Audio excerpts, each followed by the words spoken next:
Hello guys, welcome to my channel maths radiation.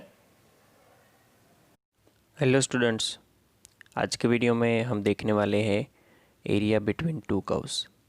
ये topic है ना, वो आगे जो हमने देखा था ना, area between a curve and a line, उससे ही रिलेटेड है। और आपको कंसेप्ट अभी मैं समझाऊंगा तो पता चलेगा कि इसमें नया कुछ करना ही नहीं है। हमें देखना है सिर्फ कि आपको जो एरिया आपका कवर हो रहा है उसके बीच में आपकी अपर बाउंड्री और लोअर बाउंड्री किससे एंड हो रही है, राइट। सबसे पहले हम ये फर्स्ट नंबर का फिगर देख लेते हैं जिसमें आपको दो कर्व्स दिए हैं जो इंटरसेक्ट कर रहे हैं एक दूसरे को।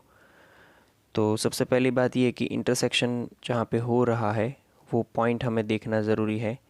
ये पॉइंट हमारा यहाँ पे इंटरसेक्शन पॉइंट वैसे दो होने चाहिए, मतलब ऐसे दो कोऑर्डिनेट होंगे, बट उसमें से हमें काम है सिर्फ एक्स कोऑर्डिनेट का, बिकॉज़ अभी हम वर्टिकल स्ट्रिप लेके जा रहे हैं। तो आप इंटरसेक्शन पॉइंट तो दोनों का फाइंड कर लोगे बिकॉज़ दोनों ही कर्व आपके पास होंगे। तो ये जो ऊपर वाला कर्व है that is nothing but y is equal to f of x, और नीचे वाला कर्व जो है that is nothing but y is equal to g of x. मैंने एक वर्टिकल स्ट्रिप ली है जिसको ये जो वर्टिकल स्ट्रिप है उसको हमने dx बोल दिया।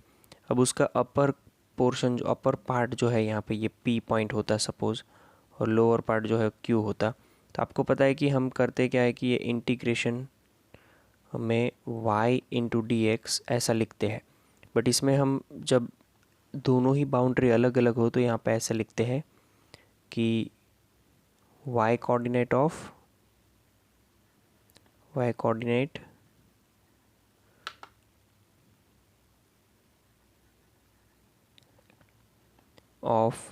एफ ऑफ एक्स, या तो फिर ऐसा लिख दो p minus y coordinate of g of x।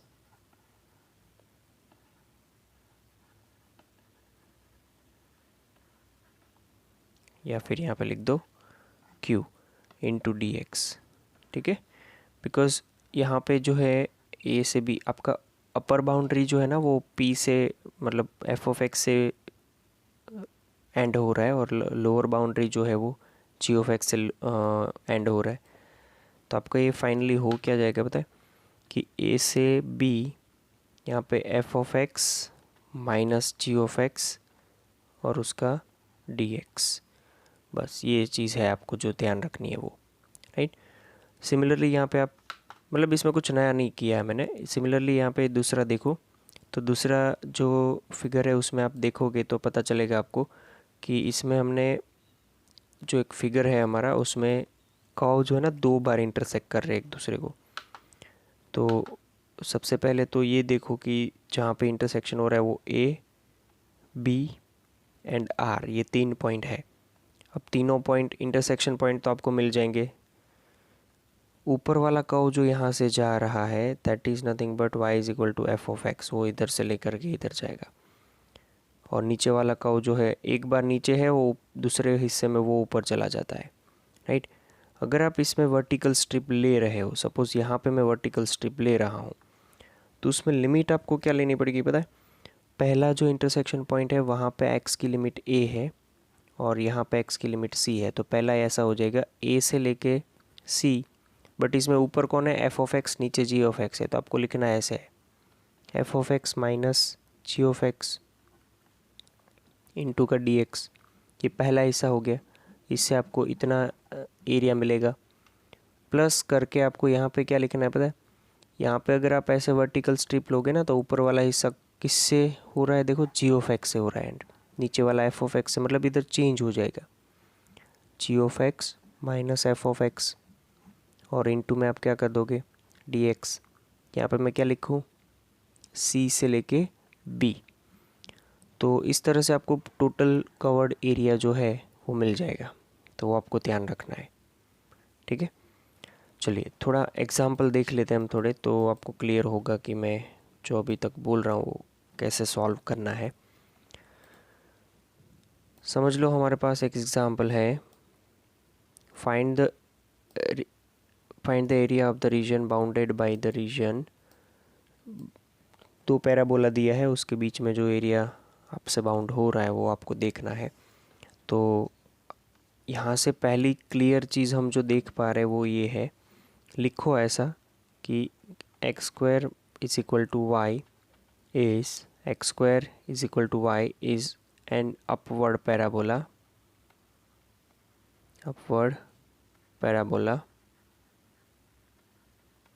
right, with vertex 0, 0। ये हो गया पहला। दूसरा आप लिख सकते हो ना कि y square is equal to x is a right-handed parabola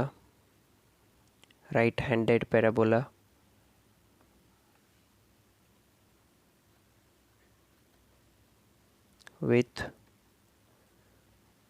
0, 0 vertex, right. ये वो वर्टेक्स यहाँ पे ऐड करना है।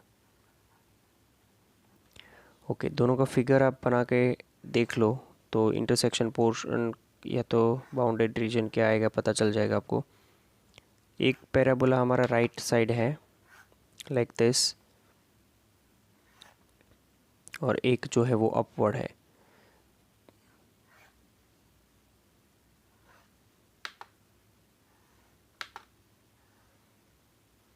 ऐसा, बराबर। अब इसमें जो इंटरसेक्टेड पोर्शन है वो आपको अभी दिख गया होगा। मैं यहाँ पे हाईलाइट बना देता हूँ, उसको हाईलाइट कर देता हूँ। ये इंटरसेक्शन पोर्शन है, आपको इसका एरिया निकालना है।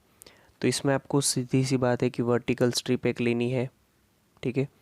ऊपर का जो है वो कौन सा है, ये राइट हैंड साइड वाला, मतलब ये y square is equal to x वाला है, और ये जो है वो अपवर्ड मतलब कि x square is equal to y वाला है। तो नीचे वाला जो है वो x square is equal to y है, ऊपर वाला जो है y square is equal to x है। सबसे पहले आपको दोनों का इंटरसेक्शन पॉइंट निकालना है। उसमें एक इंटरसेक्शन पॉइंट तो आपको पता है कि दैट इज़ द वर्टेक्स 0, 0। दूसरा इंटरसेक्शन पॉइंट जो है वो हम निकाल रहे हैं अभी, ठीक है। फाइंडिंग द ओके, यहाँ पे ऐसे लिखेंगे कि given equations are y square is equal to x, equation number 1, and x square is equal to y, equation number 2, right? Using 1 and 2, ये जो मेथड समझा रहा हूँ ना लिखने की, वो सही से समझना। शायद पहले आगे के क्वेश्चन में भी आपको पता नहीं चला कि कैसे लिखना, तो अभी पता चल जाएगा। आप सिंपल ये कर दो, देखो 1 और 2 का यूज़ करके कि आपके पास y square is equal to x है, उसमें सेकेंड में से y की वैल्यू एक्स स्क्वायर है तो वो यहाँ पे लगा दो। एक्स स्क्वायर उसकी power x is equal to x, that is nothing but x power 4 is equal to x. आप यहाँ से ऐसे कर सकते हो, x power 4 minus x is equal to 0, x common, x cube minus 1 is equal to 0। तो यहाँ से क्लियरली आपको पता चलेगा कि x इज इक्वल टू 0 और x cube is equal to 1, x is equal to 1 हो जाएगा इधर से। तो अगर x इज इक्वल टू 0 है तो दैट इम्प्लाइज कि y इज इक्वल टू भी 0 है, and x is equal to 1 है, दैट इम्प्लाइज कि y इज इक्वल टू भी 1 है। आप कोई भी इक्वेशन में रख के देख सकते हो, ठीक है। तो मतलब क्या हुआ कि इंटरसेक्शन पॉइंट आपको मिल गया। इंटरसेक्शन पॉइंट्स आर, क्या हो जाएगा, 0, 0 एंड 1, 1।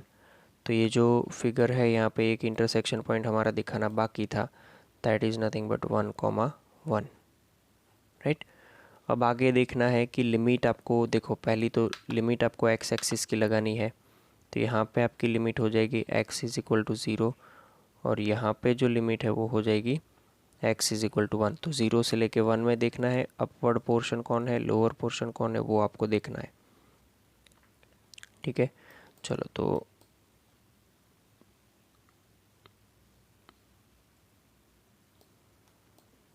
हम यहाँ पे लिख रहे हैं कि required area is equal to required area is equal to ये 0 से 1। पहला जो y इंटू डी एक्स होगा वो आपको होना चाहिए यूजिंग अपवर्ड पैराबोला, मतलब अपवर्ड पैराबोला ऐसा नहीं, बट यहाँ पे जो ऊपर की लिमिट है वो जो कि राइट हैंड पैराबोला है, ठीक है। और ये अपवर्ड पैराबोला, तो आप यहाँ पे लिखोगे क्या, 0 से 1 y इंटू डी एक्स लिखना है तो आपको पहले यहाँ पे लिखना है, देखो दोनों पैराबोला मैं यहाँ पे लिख देता हूँ, एक है x square is equal to y और दूसरा है y square is equal to x. ऊपर ये है और नीचे ये है, तो ऊपर ये है जो है यहाँ से y की वैल्यू हो जाएगी रूट एक्स और यहाँ से y की वैल्यू एक्स स्क्वायर ही होगी। तो पहले आपको रूट एक्स लिखना है इंटू डी एक्स माइनस ये 0 से 1 x square into d x. अगर ऐसा नहीं लिखो और सीधा लिखो तो भी चलता है कि 0 से 1 root x minus x square into d x, ये भी चलेगा, ठीक है। चलो, तो रूट एक्स का जो इंटीग्रेशन है वो आपको करना है, that is nothing but 2/3 x to the power 3/2 minus x cube by 3, और इन दोनों की पूरी लिमिट जो है 0 से 1 है। तो आप यहाँ पे लगा सकते हो कि 2/3 bracket 1 to the power 3/2 minus 1 to the power 3/3, और यहाँ पे ये 0 2/3 की पावर 0 की power 3/2 minus 0 cube upon 3, 2/3 minus 1/3, that is nothing but 1/3 square unit, right. बहुत सिंपल है, इसमें एक्स्ट्रा कुछ नहीं किया है, बस आपको थोड़ा सा ये देखना है कि ऊपर कौन सा पैराबोला है, नीचे कौन सा पैराबोला है, और ये भी देखना है कि इसमें आपको कौन से लिमिट्स लगाने हैं एंड कौन सा पैराबोला जो है उसमें से एक्स की वाई की वैल्यू जो है वो कैसे सब्जेक्ट बना के आप लिखोगे, ठीक है। ये समझ आना चाहिए मैंने क्यों यहाँ पे रूट एक्स लिखा, यहाँ पे एक्स को लिखा, ये उल्टा हो जाएगा तो तकलीफ हो जाएगी। ऊपर जो पैराबोला है उसमें से नीचे जो पैराबोला है वो माइनस करना। आप याद करो, हम ऐसे कर रहे थे कि y coordinate of p minus y coordinate of q। आप इसके ऊपर ये भी लिख सकते हो कि y कोऑर्डिनेट